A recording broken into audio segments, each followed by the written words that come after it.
In 2011, a single mother named Latoya Ammons moved into a house on Carolina Street in Gary, Indiana.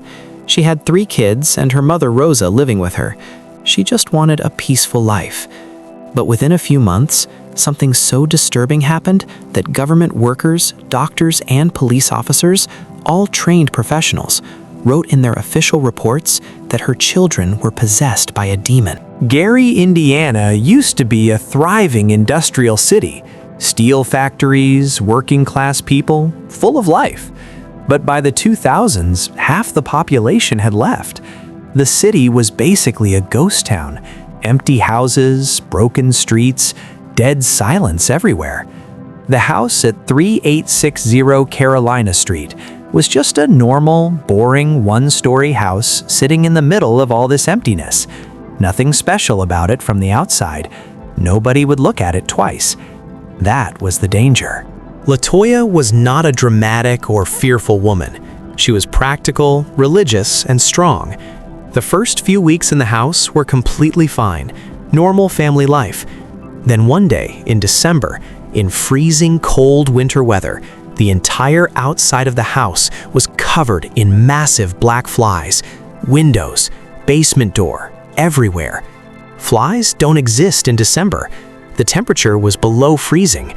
There was no logical reason for them to be there. Latoya's mother, Rosa, said this was the first sign that something was already living in that house. Things started getting worse very fast. Latoya would wake up at night hearing heavy footsteps coming up the basement stairs toward her bedroom. Doors would open and close by themselves. Their pet cat would freeze in the hallway and stare at empty corners for hours without moving. Then one night, both Rosa and Latoya, separately, saw dark hooded figures standing at the foot of their beds. And here is the part that cannot be explained. Those figures left wet boot prints on the floor. No water anywhere, no rain, no source. Those boot prints were photographed and measured by investigators. Nobody has ever explained them. This is where the story becomes truly horrifying. Latoya's oldest daughter started hearing voices. The 2 young boys started waking up at night screaming, but not like normal nightmare screaming. It was directed, focused screaming, like they were screaming at something standing in the room with them. Then in April 2012, at Methodist Hospital in Gary, a registered nurse named Valerie Washington witnessed something she immediately documented in her official hospital report. Latoya's 9-year-old son walked backwards up a 10-foot wall, flipped over, and landed on his feet on the other side. His eyes had rolled back into his head, and a deep, growling voice, nothing like a child's voice, was coming out of him. This is in a signed hospital document, filed by a medical professional. No medical explanation was ever given. After the hospital incident, the Indiana Department of Child Services launched a formal investigation. The caseworker Valerie Washington wrote a report so disturbing that her supervisor, a trained clinical psychologist named Dr. Jeffrey Onyekwu, went to visit the family himself. After his visit, this psychologist, a man of science, wrote in his official case notes that the children were clearly in the grip of something he could not explain medically. He used the word possession in a government document. The case was then passed to Gary Police Captain Charles Austin, a cop with 36 years of experience who had seen everything and believed in nothing supernatural. He visited the house. He came back changed forever. He told interviewers, "I walked in a skeptic. I am telling you clearly, I did not walk out one." Captain Austin kept revisiting the house and kept documenting strange things he could not explain. Meanwhile, the family reached out to Reverend Michael Maginot, a Roman Catholic priest. He came to the house with holy water and scripture. After his first visit, he was convinced enough to do something that the Catholic Church does not do easily. He petitioned the Vatican for permission to perform an exorcism. The Vatican approved it, not once, not twice, 3 times. Anyone who understands how the Catholic Church works knows the Vatican approves exorcisms only when they have strong documented reason to believe something genuinely demonic is present. The Church looked at this case and said yes. The first exorcism was performed on Latoya herself. During the ritual, her voice kept shifting, dropping into registers that didn't sound human. Her body reacted violently to holy water in ways Reverend Maginot had never seen in all his years of ministry. He came back a second time, then a third. During the exorcisms performed on the house itself, witnesses said objects moved without being touched. Temperatures in certain rooms dropped sharply with no mechanical reason. And a smell, like burning, like sulfur, like something biological, filled the rooms with absolutely no identifiable source. Thermal cameras captured severe cold spots in the basement. After everything was done, Reverend Maginot gave interviews about what he saw. He was calm. He was quiet. He was a man who had looked at something genuinely evil and was simply grateful to still be standing there talking about it. In 2014, a journalist named Marisa Kwiatkowski published a full investigative report in the Indianapolis Star. Not a gossip column, not a horror blog, a serious newspaper with direct quotes from doctors, caseworkers, and police officers, and references to the actual government documents. The story shocked the country. Then, Zack Bagans, host of Ghost Adventures on Travel Channel, read the story and bought the house outright. He went inside. He filmed a documentary. He later described the experience as the most psychologically and physically disturbing thing that had ever happened to him in his entire career of investigating haunted places. When the documentary was finished, he made one final decision about the house. He didn't sell it. He didn't renovate it. He had it completely demolished, torn down to the ground. When people asked why, he said he didn't want anyone else to ever live inside it. While all the investigations were happening, the Department of Child Services temporarily took Latoya's children away from her.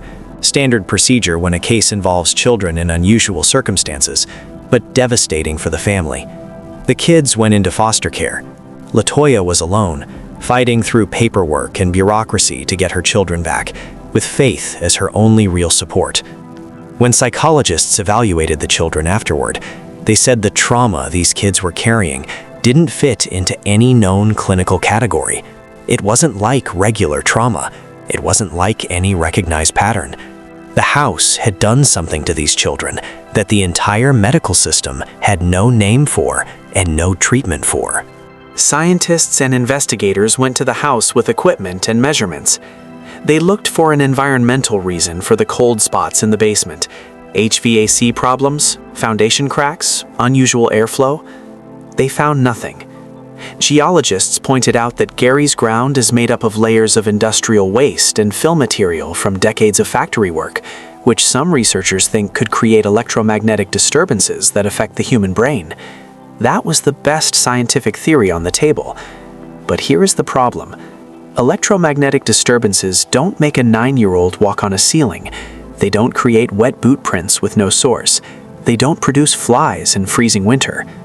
Science showed up, tried its best, and left without answers. The third and final exorcism happened one night in June 2012. Everyone there said the temperature inside dropped 15 degrees during the ritual. Reverend Maginot, a man who had kept his composure through 2 previous exorcisms, faltered once. Just one moment where his voice broke mid-prayer. Just once. Afterward, he described a feeling he struggled to put into words, like something in that room had been there for a very long time. Not as a visitor, as a resident. And it was completely confident that no prayer, no ritual, no priest could make it fully leave. When the exorcism ended, the house went completely silent. Every single person who was there that night used the same word to describe that silence. Not one of them said quiet. Every single one of them said the house felt satisfied. In 2016, after his documentary was complete, Zack Bagans gave the order and the house at 3860 Carolina Street was demolished. People who knew Bagans well said he was different after that filming. Something about him had shifted. Subtle, hard to describe, but there. Today, that plot of land is empty. No one has built anything on it.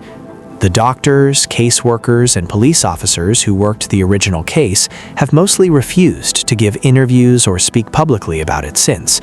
Not because they are embarrassed, not because of professional liability. One retired caseworker told a journalist privately, "Some things, once you have really truly seen them, you don't talk about out loud, because talking about them feels like sending an invitation." The case was never officially resolved.